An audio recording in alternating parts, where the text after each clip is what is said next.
At the time of filming this episode, there are questions circulating about Kim Jong-un and North Korea.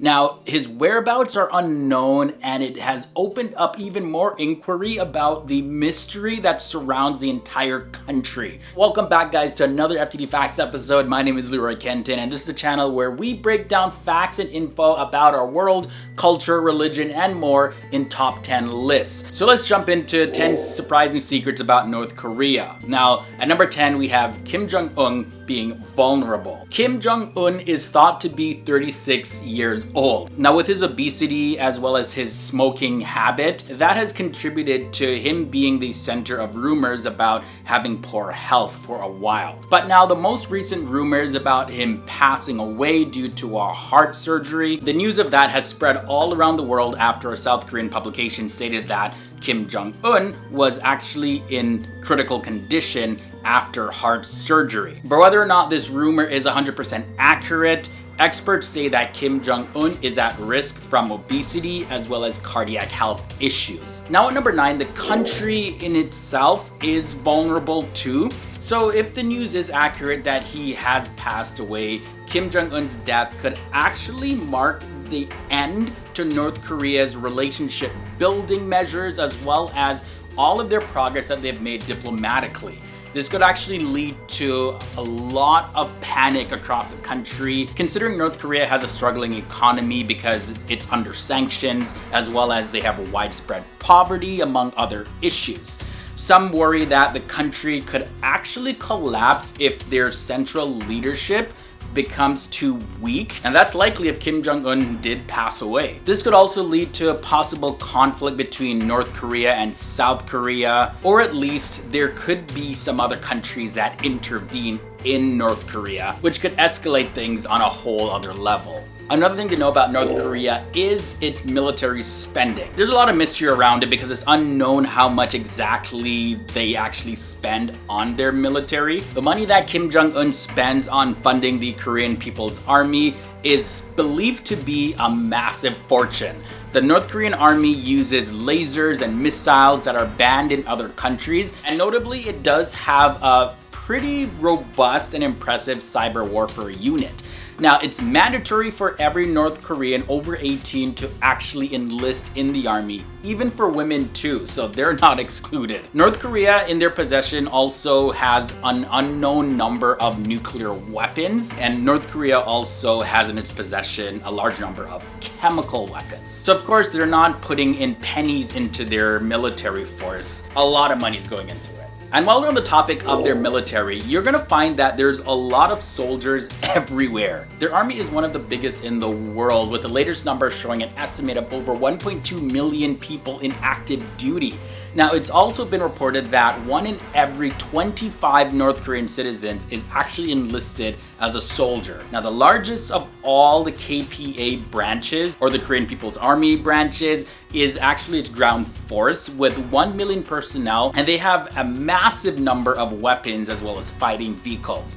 North Korea's Navy is also a very large one, and it holds the largest number of submarines in the entire world, according to latest estimates. Did you know that there's also a lot of education struggles in North Korea? And for good reason. Like, you need to work your butt off to get educated in North Korea, because students in North Korea are actually required to purchase their own chairs, their own desks, and even pay for their own heating during the winter. Now, on top of that, they're also made to work while at school to produce things for the government. So let's say if the parents wanted their daughter to really focus on their education and avoid any kind of labor, they actually need to bribe the school teachers or stop sending her to school altogether. And that would force her to miss the opportunity of getting educated. Kind of makes you feel like we got it easy over here in the West, United States, Canada. I'm from Canada. The school life in the country, what subjects do the students study in the country?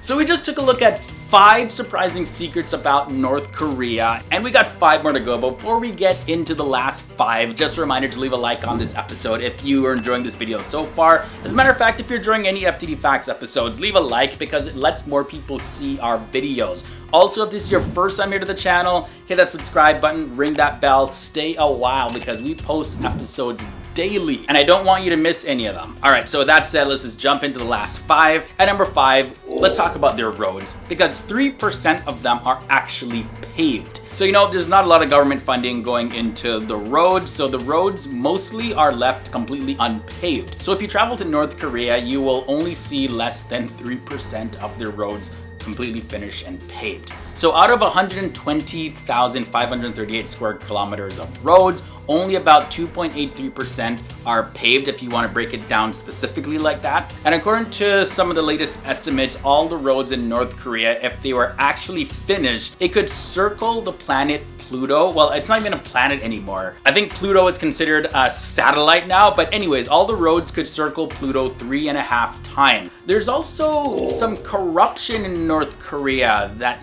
they try to keep this secret, but it's not really much of a secret. In recent years, the country was actually named the most corrupt in the world. And this is according to the Corruption Perceptions Index. North Korea was tied with the country of Somalia with a score of 8 on the index. So just to kind of explain how their rating system works. So the rating is between 0, which means it's highly corrupt, and 100, which means there's no corruption at all, or very little corruption. And of course, when you take a look at corruption, there's no country that is 100% corruption free, according to the Corruption Perceptions Index. And just pretty much common sense. There's shady stuff that happen all around the world. It's just a matter of how much shady stuff are going on behind the scenes. North Korea also has limitations for Westerners. So for all you Western citizens like myself, when it comes to visiting North Korea, you can't walk around the country by yourself. And I believe this also extends to anybody that is not North Korean, period. Don't quote me on that though, but I know it is heavily enforced, especially for those from the West. So if you visit North Korea, after you visit has been approved by the government,